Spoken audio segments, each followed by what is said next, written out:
जून की पहली तारीख है और ऐसा लग रहा है कि जंग का जुनून फिर सवार हो गया है। जून में जंग फिर तेज हो गई है। मार्च का महीना युद्ध में बीता, अप्रैल का महीना बीता, मई का महीना बीता और अब जंग चौथे महीने में प्रवेश कर चुकी है। पहली जून को ईरान ने कुवैत में मिसाइल से हमला कर दिया। अमेरिका ने हॉर्मूज के पास ईरान के 2 द्वीपों को निशाना बनाया। अमेरिकी हमले में ईरान के रडार और ड्रोन कंट्रोल साइट्स को निशाना बनाया गया। ट्रंप को एक रिपोर्ट ने परेशान कर दिया है।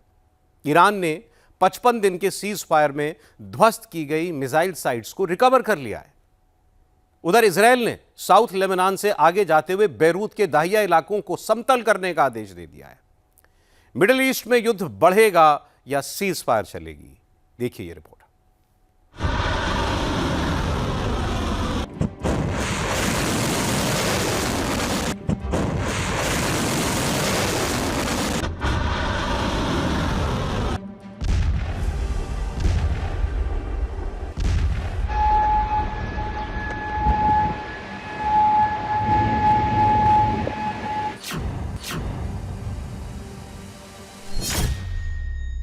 जून में खतरनाक हुआ खाड़ी में युद्ध का जुनून।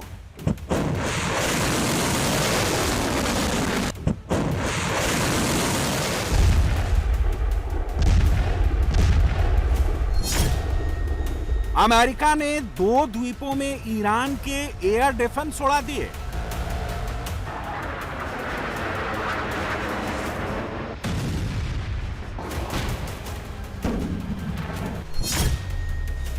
ईरान ने कुवैत में मिसाइल और ड्रोन अटैक कर दिया।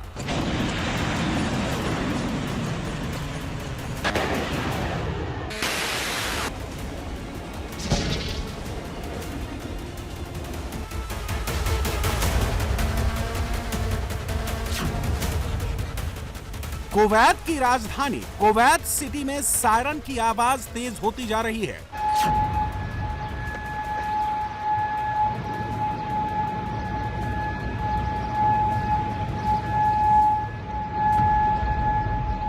जैसे जैसे सायरन का शोर बढ़ रहा है, कुवैत सिटी में सन्नाटा पसरता जा रहा है। चंद मिनटों में कुवैत सिटी वीरान दिखाई देने लगती है। कुछ बच जाता है तो वो मल्टी स्टोरी इमारतें, मस्जिदें और बड़े बड़े खाली पड़े रिहायशी कॉम्प्लेक्स।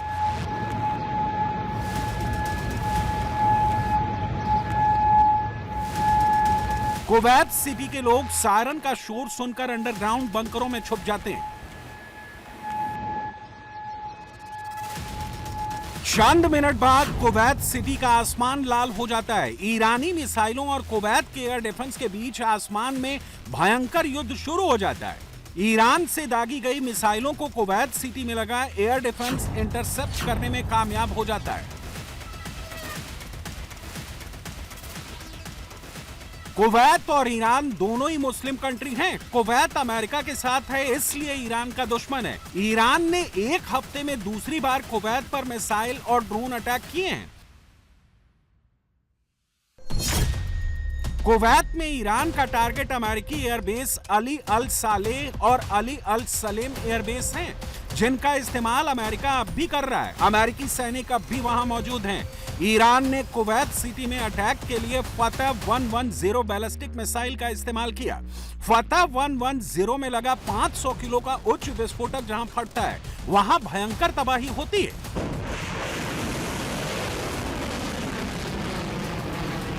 इस बार गनीमत रही कि कुवैत के एयर डिफेंस ने ईरानी मिसाइलों और सुसाइड ड्रोन को इंटरसेप्ट कर लिया। फिर भी बैलिस्टिक मिसाइल के जो टुकड़े नीचे गिरे, उनसे अली अल सालेह एयरबेस में पार के MQ-9 रीपर ड्रोन को भारी नुकसान हुआ।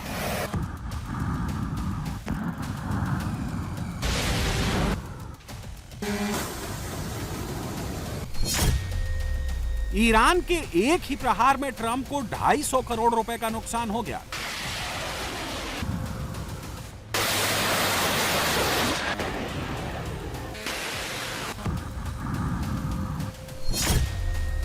ईरान ने सीज फायर के बीच क्यों अमेरिका का मूड बिगाड़ा?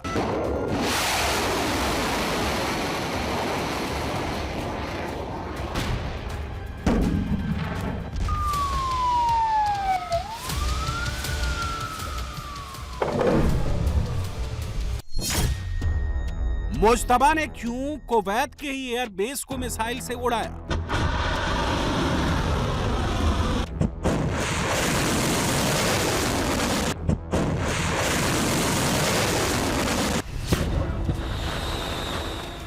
दरअसल कुवैत पर हमले से पहले अमेरिका ने ईरान के एयर डिफेंस और रेडार को क्रूज मिसाइलों से उड़ा दिया था।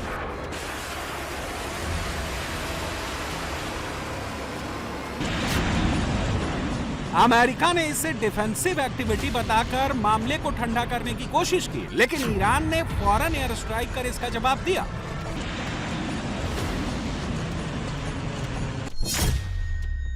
अमेरिका ने ईरान के गोरुक और कासिम द्वीपों पर हमले किए थे। अमेरिकी नेवी ने क्रूज मिसाइलों से गोरुक और कासिम आइलैंड में मौजूद ईरान के रेडार और कमांड सेंटर को उड़ाकर इसका आगाज किया।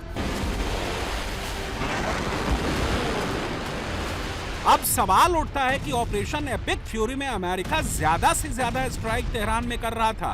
अब बंदर अब्बास, गोरुक और कासिम आइलैंड को क्यों हिट कर रहा है?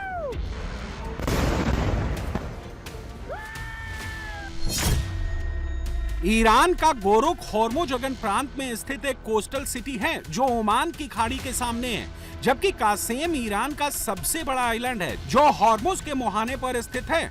दोनों ही द्वीप स्ट्रेटेजिकली बहुत महत्वपूर्ण लोकेशन पर हैं।